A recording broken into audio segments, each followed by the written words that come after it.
In part 1 of this series on the mythological significance of the lightsaber, we discussed how the weapons are connected to their users through rituals and belief systems, similar to the ones we see in our own world. In this second part, we'll be discussing how lightsabers can act as heirlooms and physical representations of legacy for a family, a society, or the hero's burden.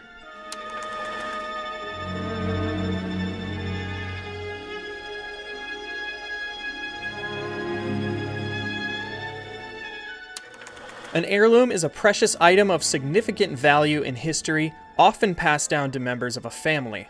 The Darksaber is such a weapon. Originally owned by the first Mandalorian Jedi, the Darksaber is basically an heirloom of Mandalore itself. While primarily its ownership remained with Clan Vizsla, its changes in ownership also reflect the state of Mandalore itself.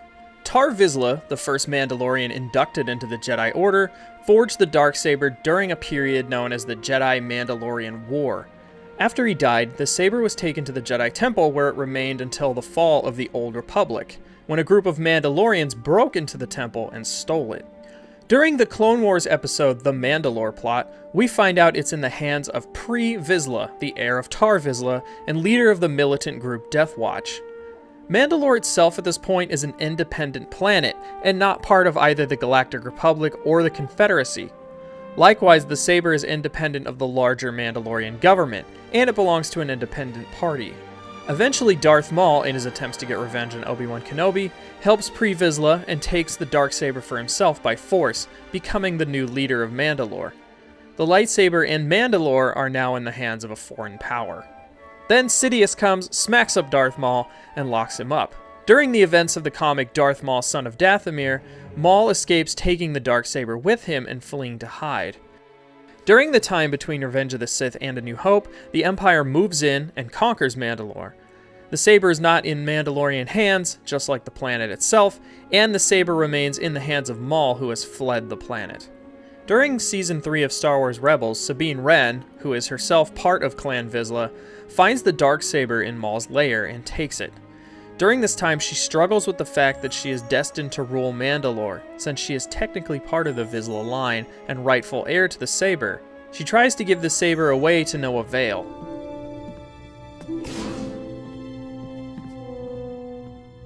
I won't do it. So you do know what the Darksaber is? I know it caused my family nothing but trouble after Maul took it. Maul used it to divide and conquer our people. You can wield it to do the opposite. The combat training is not as important as what that blade represents. Right. You want me to lead my clan. I don't know if you realize this, but I'm not that popular with my family these days. That can change. No, it can't. You don't know what you're talking about. I know that family is important to the Wrens, just like it is to all Mandalorians. I have a family, here, on this ship. I don't need them! Eventually, after helping unite the disparate houses of Mandalore, Sabine gives the saber to Bo-Katan, the sister of Satine, original leader of Mandalore before Maul took it over.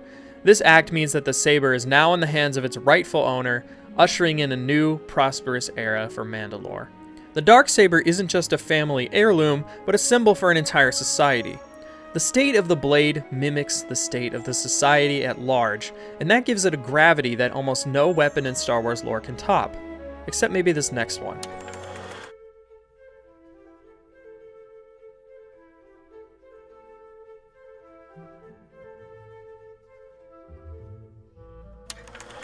In all of Star Wars, there is no weapon more iconic than Anakin's lightsaber. It not only represents Anakin's legacy passed down to Luke, and then again to Rey, but it represents a torch, a symbol of the Chosen One's burden, and the quest that each character must embark upon to restore balance to the Force. Anakin is an important character in Star Wars lore, not only because he's Luke's father and eventually becomes Darth Vader, but because he's prophesized to be the Chosen One, the one who will bring balance to the Force. His role as the Chosen One is confirmed in the 3-episode Mortis arc of the Clone Wars TV series. This means that the saber holds an extra weight, not only as an heirloom of the Skywalker line, but as a symbol of the Chosen One's burden, the burden to bring peace to the galaxy. The sword was forged by Anakin Skywalker sometime between episodes 1 and 2 during his training as a Jedi Knight. The lightsaber remained with him until episode 3, when Anakin falls to the dark side and is decapitated by Obi-Wan during their battle on Mustafar. Obi-Wan then takes the blade and says, "You are the chosen one! It was said that you would destroy the Sith, not join them! Bring balance to the Force, not leave it in darkness!" In my opinion, Anakin is no longer the chosen one at this point. He's failed to bring peace to the galaxy, his saber has been taken, and he's fallen from the light. The burden has now passed on to his son. Obi-Wan gifts Luke with the saber during Episode 4, and with that, Anakin's burden as the hero has now passed on to Luke. Luke must now go on his own hero's journey similar to his father's. Obi-Wan's gift of the lightsaber is what Joseph Campbell described as the call to action in his book, The Hero with a Thousand Faces. I've known some of those people, and this man has a bit their character. Well, there's something mythological, too, isn't there, in the sense that the hero is helped by this stranger who shows up and gives him some instrument, a sword or a sheaf of light, shaft of light. He gives him not only a physical instrument, but a psychological commitment and a psychological center. The psychological center Campbell is describing is the idea that Luke must live up to his father's failure. He must resist the dark side and bring peace to the galaxy, a role that Luke accepts even if he has some trepidation. I'm not afraid. You will be. You will be. It's significant then that Luke not only loses his hand in Empire Strikes Back, but the lightsaber as well, the very symbol of his legacy, moments before he learns that Darth Vader is actually his father. He now has to come to grips with the sins of his father and whether or not he will fall prey to those same temptations on his own hero's journey, which closely mimics Anakin's. It isn't until Return of the Jedi, when we see Luke return with a new lightsaber, that we know he's his own man now and not beholden to the sins of his father. He's undergone what Joseph Campbell would call a death and rebirth. But then this can be seen also in the simple initiation ritual, where a child has to give up his childhood and become an adult, has to die, you might say, to its infantile personality and psyche, and come back as a self-responsible adult. It's a fundamental experience that everyone has to undergo. We're in our childhood for at least 14 years, and then to get out of that posture of dependency, psychological dependency, into one of psychological self-responsibility requires a death and resurrection, and that is the basic motif of the hero journey. In Return of the Jedi, we see Luke come dangerously close to giving into his anger when fighting Vader in the throne room. He looks down at his own hand after cutting off Vader's in a fit of rage. They share the same wound, the same mechanical hand. Luke is slowly but surely becoming his father by giving into the rage that gave him power to defeat Vader. In an act of selflessness, Luke rejects the Emperor's offer to turn to the dark side and tosses his saber aside. He affirms his role as Vader's son while breaking the cycle that would have him turn to the dark side. It's an incredibly well thought out and written moment. The cycle is broken and Luke has fulfilled his purpose. He's brought peace to the galaxy and vanquished the darkness. It wasn't until almost 40 years later that the saber would re-emerge, and with it, the destruction and rebirth of a legacy. Anakin's lightsaber would eventually re-emerge in The Force Awakens and would be given to Finn during the Battle of Tokodana. Finn uses the saber until he's wounded by Kylo during the climactic fight. Rey then takes the saber, defeats Kylo, and sets out on a journey to find Luke. When she finally reaches him on Ahch-To and gives him the saber, he does this.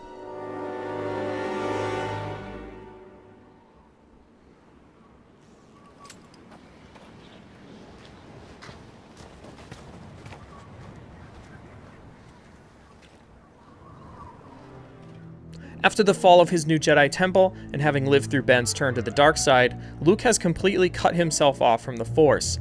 He's no longer on the path he once was, and to help maintain peace in the galaxy, he's willingly abandoned the path of the Chosen One. The saber returning to him is a beck and call, to come back and spark hope in the galaxy once again. His throwing away of the lightsaber is his rejection of that legacy, his rejection of the burden. He no longer wishes to walk that path and refuses the call to adventure once again. Alderaan? I'm not going to Alderaan. I've got to get home. It's late. I'm in for it as it is. I need your help, Luke. She needs your help. I'm getting too old for this sort of thing.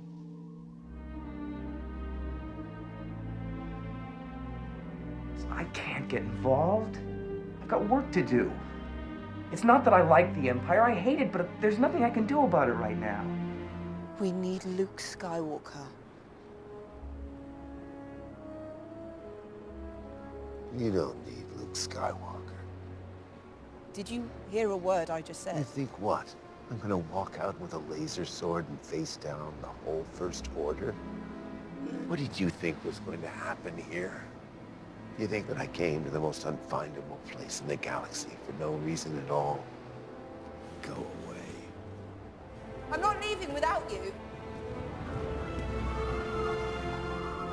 Rey keeps the lightsaber and leaves Ahch-To to face Kylo and Snoke. After quite arguably one of the best choreographed fights in all of Star Wars, we learn the truth about Rey's origin. Say it. They were nobody. They're filthy junk traders who sold you off for drinking money. The dead in a pauper's grave in the Jakku Desert. You have no place in this story.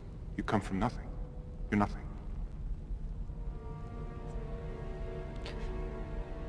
But not to me.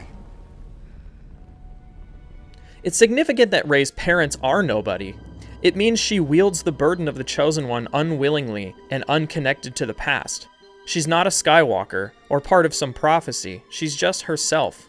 And after reconciling her past, she and Kylo both try to take the saber for their own, and it breaks. The saber breaks because there's no longer anyone worthy of the title, or perhaps the Chosen One has finally fulfilled his purpose and brought balance to the Force. One Jedi, one Sith. The fate of the blade befalls the user, as Luke performs one last selfless action and helps the Resistance escape Crate. I find it interesting that Luke chooses to project himself with his old lightsaber during his showdown with Kylo, and not the saber he forged post-Empire Strikes Back. It seems as though Luke was accepting his role as the Chosen One once again, and performing the final act that would help restore hope to the galaxy and bring balance to the Force. With that final act performed, Rey escapes with the Resistance, broken saber in hand. The burden that shackled her to her duties is gone. She's finally free to choose her own path. No longer is the fate of the galaxy tied to the Skywalker bloodline. Now legacy and bloodlines no longer dictate who is worthy. A hero can come from anywhere and be anyone.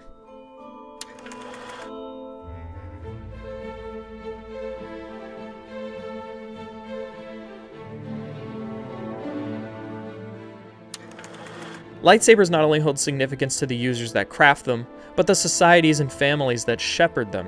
In our last and final part of this series, we'll discuss how lightsabers act as a symbol for the meta-narrative of the Star Wars franchise, and how it ultimately ties into the larger themes explored throughout.